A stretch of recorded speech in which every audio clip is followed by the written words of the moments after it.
Hello everybody, I promised you a video lecture in the place of class on Wednesday, and that's what you're going to get. So I'm hoping to do this all in one video, but there's a really good chance it might take two. No big deal. So today we're going to be talking about the first essay, kind of a debriefing, and I'm also going to send you a quiz that will accompany this lecture, and I'll probably upload it onto Turnitin, just called Wednesday's Lecture, okay? So you have a couple of different opportunities to look at the information, to complete that quiz, and make sure you email it to me by Friday class time. So what we're talking about today are a few things. Number one, I graded your tests, and everybody did okay. I had 4 A's. One person made a 95, so I added a 5-point curve to everybody's test.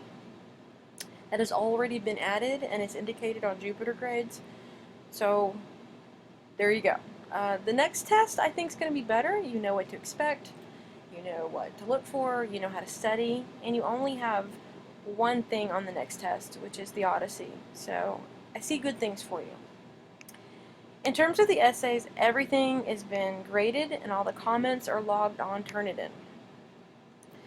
Most of the grades are the same as I indicated in class. There were a few I had to change minutely just to reflect things that we need to work on. None of the grades changed more than one letter grade. Matter of fact, I don't think anything changed completely from one letter grade to the next. However, don't worry if it did, because this is why we have that great revision process. Here's what I would do. I would look at my comments, I would revise the essay, I would take it to the Student Success Center because it's free, and then I would then submit it to the revised Essay 1 folder, which is on Turnitin now. And you have until March 16th to complete that essay. This is free for you. It's free points, it's free editing, and it's free tutoring. You don't have to revise your essay. You have the option to take the grade that you have. But I think it's a good idea to revise it, especially if you didn't do as well on the test as you thought you might have. In terms of revision, here are some things we need to work on. Number one, due dates. They're due by the midnight of the due date. It's got to be submitted to Turnitin, not emailed to me. And you've got to have a rough draft in class the previous day before that. If it's not complete, then it's late and I deduct 5 points a day until the assignment is completed. Which, you know, I mean, you have a pretty good amount of time in between essays to complete those assignments.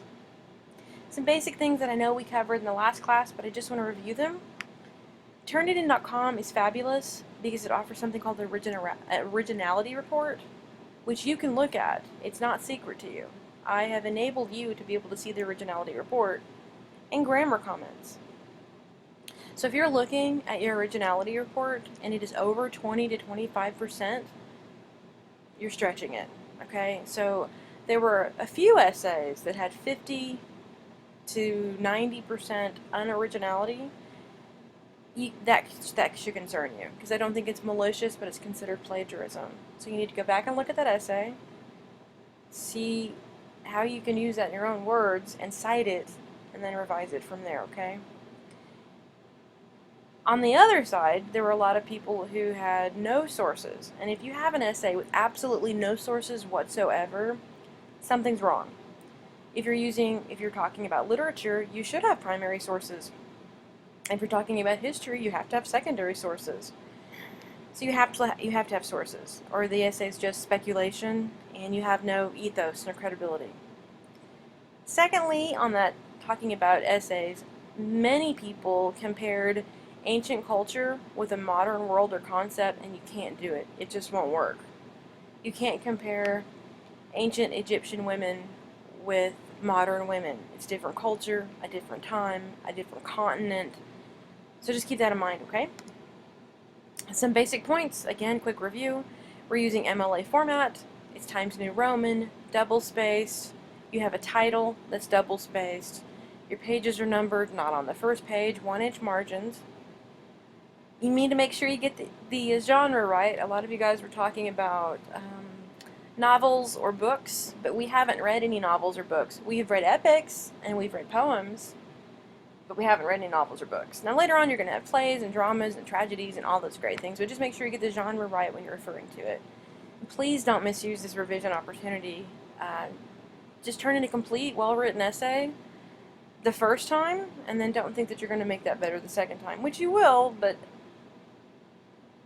some of you are turning in a half essay the first time, and then I think you're relying on that revision opportunity to complete it, which robs you. A few other main points. When you're talking about books of literature, it's book 2, not book 2 or book 2. We say gods, not capitalized gods. I think that's kind of obvious why, for us as Christians especially. Huge, this was big on everybody's essays. Please make sure you italicize your titles. A lot of people will tell you that you can also underline. It's just kind of an archaic format. Everybody uses italics. Here is a big point. I saw 3 or 4 essays where you're just taking on too much. So there's no way you can complete your analysis. For example, if you're arguing in your essay that the Greeks' best achievement was literature, art, and the Olympics, each one of those is an essay topic in itself, and even that might be too broad. So you have to make sure that you know your topic well enough that you can analyze the details, and you're not being so broad you're writing a book, okay? So I said that in a few of your essays. Hey, let's just focus on one of these points, not all of them.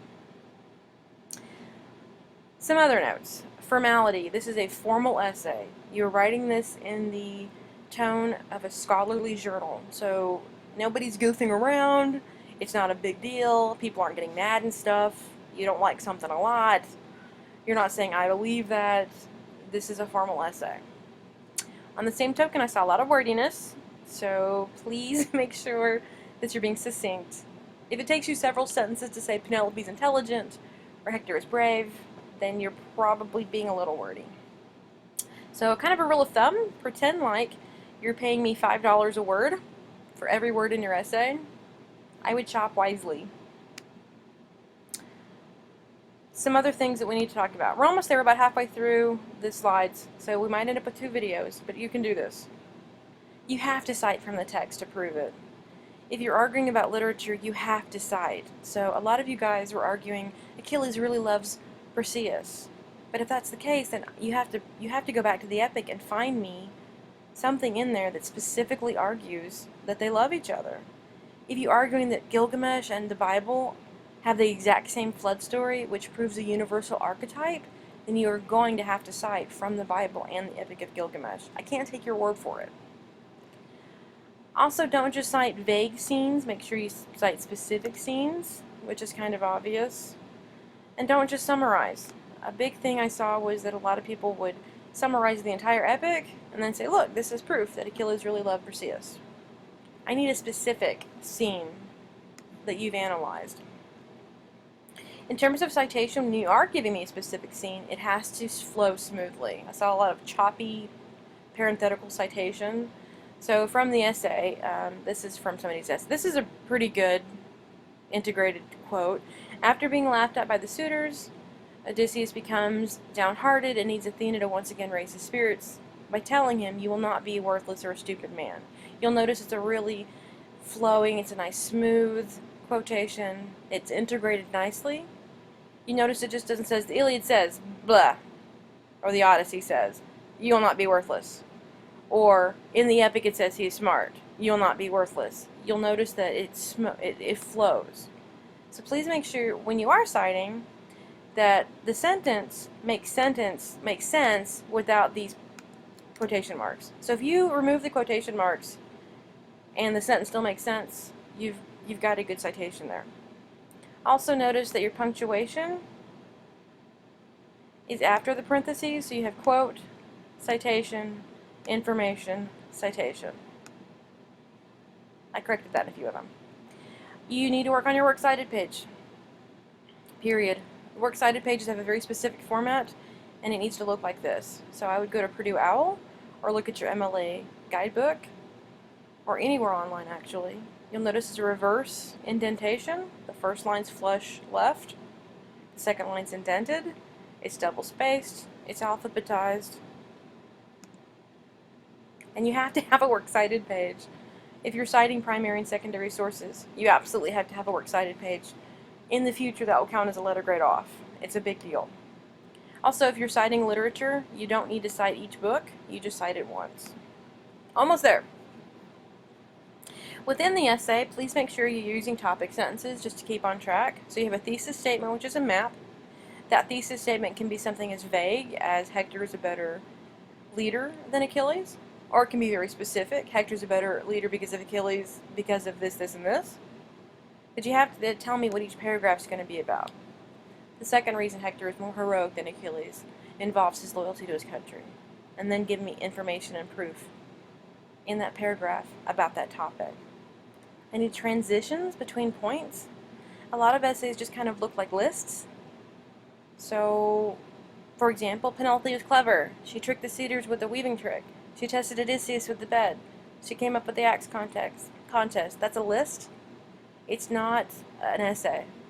So for each one of those points, I need primary citation, I need a flow.